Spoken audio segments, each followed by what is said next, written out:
Hey everyone, welcome back to my channel. It is time for another sketchbook tour. As usual, Strathmore tone tan paper. I do have these new Artify markers that I've been using, so all the drawings in the sketchbook tour are going to be done with these. I was in Hawaii for a few weeks, or a week, and so that's why I haven't posted for a few weeks. So, but this sketchbook tour is going to be pretty interesting. These are all kind of weird versions of the X-Men. So each sketch will be an X-Men, but kind of in my way. So starting out with this Wolverine sketch. He looks like a goblin creature, so this is kind of what you can expect going forward. Basically, I took the idea of Wolverine and just really, made him my own. You can see his big mask part I made into ears.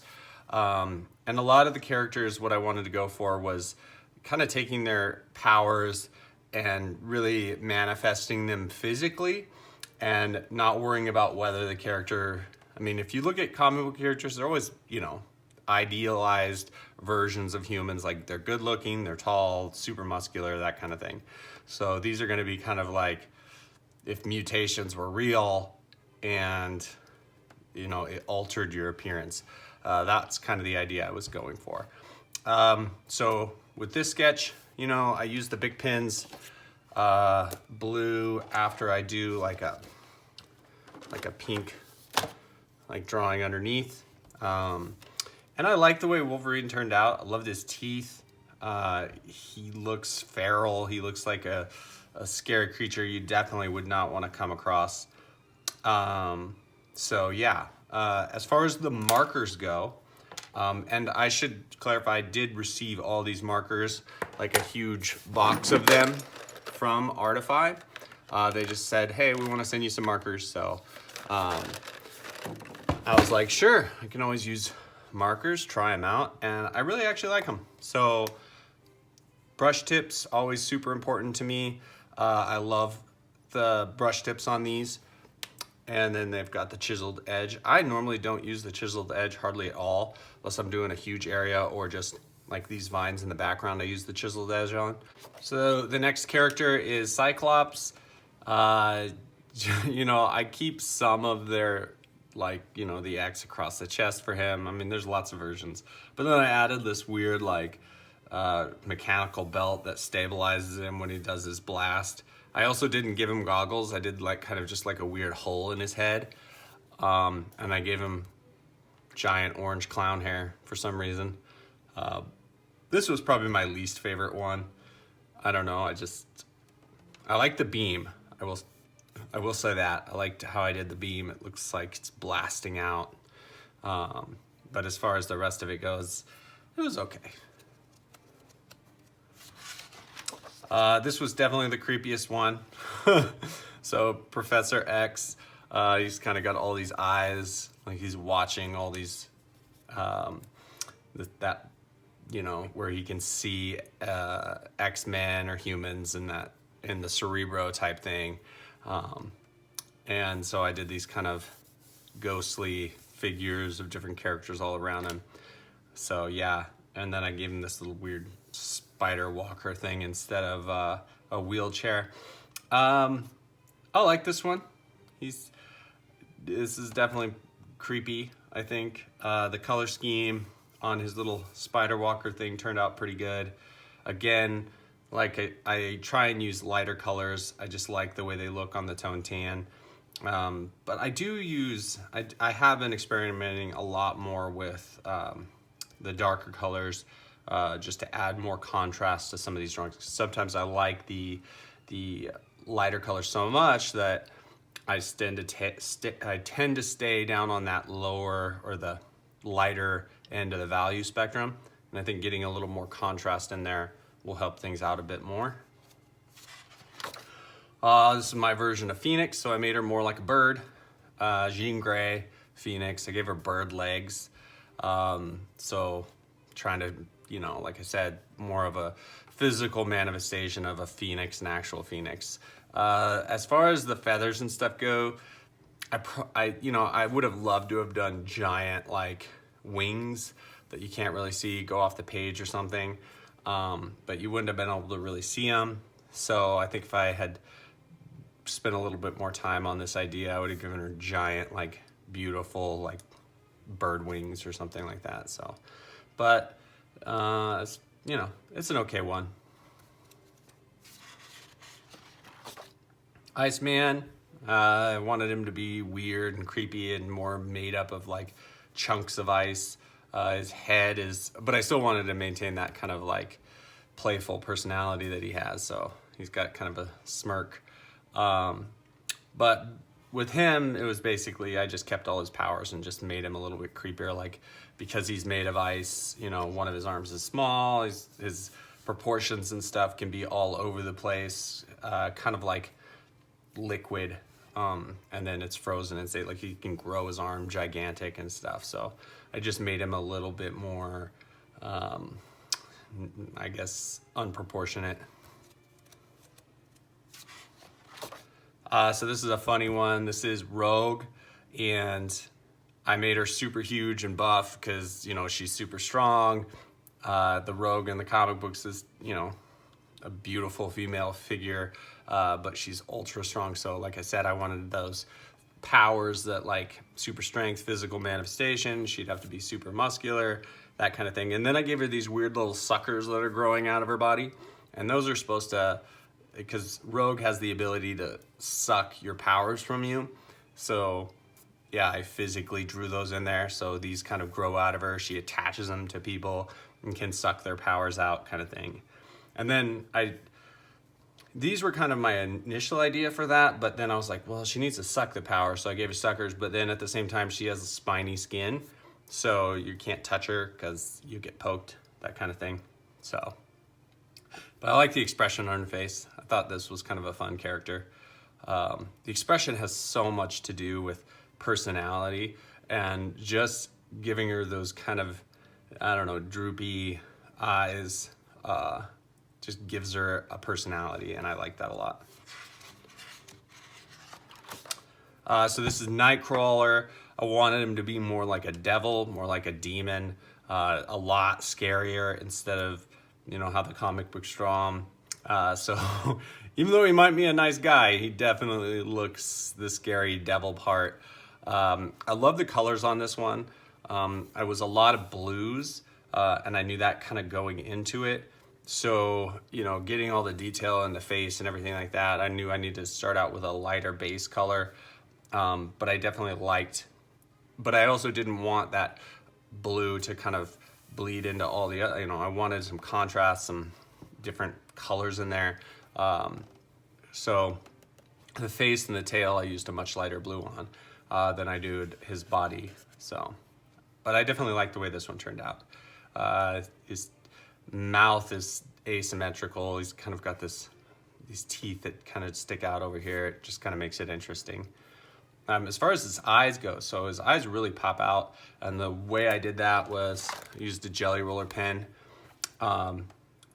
So built that white up and then went over the top of that with red, so it gives you a much brighter color. The other cool thing too on these jelly roller pens, if you're looking to buy these, the size 10 jelly roller pen really puts out the white. I mean, it is, you can cover a lot more than like a standard because they come in different tip sizes, and this one really puts out a lot of white, so it's really easy to cover a lot of area really quickly. So I recommend trying both. This is another one of my least favorite ones, and mostly because of the lack of contrast and just I mean, these are all supposed to be just be ideas, but done in a way that's entertaining, fun to look at, kind of thing. So my idea with her is she has no legs and arms, and this is obviously Storm. So she's got these arms made of electricity, and to fly, she has these like tornado legs. So that was kind of the concept for this. So it was okay. I don't think I executed the tornado legs very good, or the electricity arms, the lightning arms. So I would have done this much differently if I could have. if I could go back and do it again. I'm not even actually sure how. I'd have to practice some of these things to kind of nail them going around again, but interesting, I guess. So this is one of the funnier ones. Something about his hair like reminds me of like Dog the Bounty Hunter. The fact that he has bangs, I think, but he's this huge monster looking thing. And this is obviously Sabretooth. And I like the way this one turned out, but it's definitely much more on the funny, cartoony side for me, which is interesting for me because, I don't know, my illustrations tend to be weird. I always maintain a level of seriousness, but this one definitely is humorous. So, yeah, but I like the way it turned out. I like some of I tried some different blues for shadows on him, and I definitely like the way that looked on the tan. So that was kind of a cool thing I discovered. So this is Magneto. I hated the way I did the powers on this one. I loved his face, his weird outfit. I liked his helmet, the way that kind of turned out. And I gave him magnet legs, so those are kind of weird. But yeah, this one, definitely the powers were the weak part. I hated the way they just look horrible to me. So anyway, but other than that, I like how I did the suit, the white lines kind of going through, breaking up the space. That was kind of nice. The color scheme on this one, pretty good, other than the powers. I like the purple and the red. The blue cape, kind of fun. But I definitely liked how his helmet turned out. I like all this right here. So this is Beast. Gave him tons of weird arms because, you know, he's kind of like a monkey, depending on what version of him you see in the comics. Sometimes he can be more cat-like. I went with more of a monkey. But I'm like, okay, so what's gonna make him unique? And I was like, well, if he had more arms, he'd be better at climbing, better at swinging around. So I have like arms growing off his face, off his head, a couple arms off his back. And yeah, so kind of a unique version of him. So that was my goal with all these, is kind of give them my own little twist. Color scheme, I like the pink hands with the blue. Blue and pink look nice together. So I like that part as well. One issue I always run into, so he's got this chest hair, it's black hair, right? But then I wanted him to have this beard. Well, the two overlapped, but it's like black hair. So you have to do like an outline. And how I did this is I did the outline, but then I went over the outline because normally it's like a really stark white. So I went over the outline with a blue just to kind of make it look, you know, not so contrasty. Like you wouldn't have a white stark outline around his beard. So that toned it down a bit by going over that white with blue, which worked pretty good. So this is Psylocke. This is kind of a weird one. So she creates those kinetic like beams of psychic energy, I think it is. So I turned her arms and stuff, and then I went Austin Powers on her a little bit. If you get that reference, which you might not. And then I gave her kind of a unicorn horn thing. So yeah, just kind of a weird, funny, interesting take on Psylocke, I guess. But I kept most of everything else like she is in the comics. This was probably my least creative one. Why you see this giant black thing in the background is I wanted to break up the space and just kind of mess around with the blacks. The surprising thing about this was how little time it took me to do all that black behind her, because I did have a bunch of, I had done her legs going in different directions with the pink, and as you know, I draw with these Bic pins, so I can't erase when I do that, I just try and fix it. So interestingly, I'll show you a couple fixes that I did. One of the legs kind of went down and back like this, and so I added these like bands as part of our outfit because there was a big red line that went right through here and out the back. So this drawing has actually a lot of fixes in it. I just covered them up as best I could. So the other thing interesting about this one is I did a white outline around everything, which definitely gives it a different aesthetic, a different look than some of the other ones. Some people really like the outlines. Some people don't. It really makes the character pop out off the page, but it can also be kind of distracting. So it depends on your preference, what you like. But anyway, I think that's, yeah, those are new sketches. So this was an all themed sketchbook. I've done these in the past where I only stick to one idea through the whole thing. The reason kind of I did this was I was in Hawaii. I had this idea for X-Men and I just thought, hey, you know, kind of be cool to see them all together as a whole idea, comparing things like that versus just one or two ideas. So anyway, that's the sketchbook tour, guys. I hope you liked it. Sorry for the, you know, the absence for so long, but sometimes life gets in the way. I was having too much fun. I'm sorry. Thanks for watching, and I will catch you later.